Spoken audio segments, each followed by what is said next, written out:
Ho salutato con molto piacere la notizia della sottoscrizione da parte del Ministro Martina del dossier e quindi del suo avallo e del suo via libera. C'è questo ulteriore passaggio oggi e dopodiché la partita si gioca a Parigi. Mi auguro che la conclusione sia breve e positiva. Credo che i requisiti e le condizioni ci siano tutte perché si arrivi all'epilogo in maniera favorevole e sicuramente il riconoscimento di sito patrimonio dell'UNESCO non può che avere tante ricadute, ne ricorderei due in maniera particolare. Una, il fatto di farci assumere una responsabilità ulteriore rispetto ad un paesaggio, un territorio, ad un ambiente di pregio che effettivamente vive in questo momento forse questa presenza di monocultura, ma che però deve essere una monocultura sostenibile e soprattutto che possa convivere con il contesto complessivo,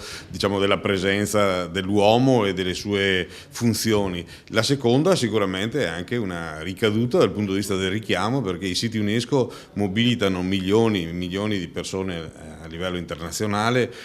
Per il mio incarico di Presidente delle Città del Vino ho la possibilità di spaziare un po' a livello nazionale e i riscontri che ho avuto qualche giorno fa, per esempio della zona del Piemonte, che è stata poco tempo fa riconosciuta, sono decisamente positivi.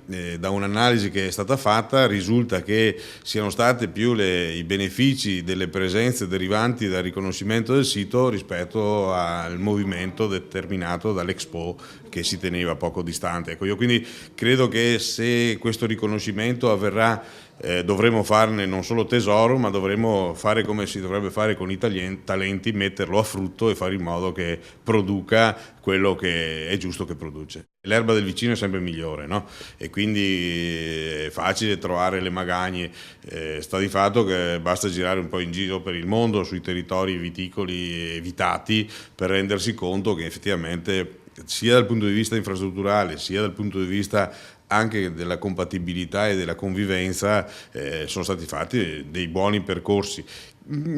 Questo riconoscimento secondo me potrebbe farci fare ulteriori salti di qualità in questo senso.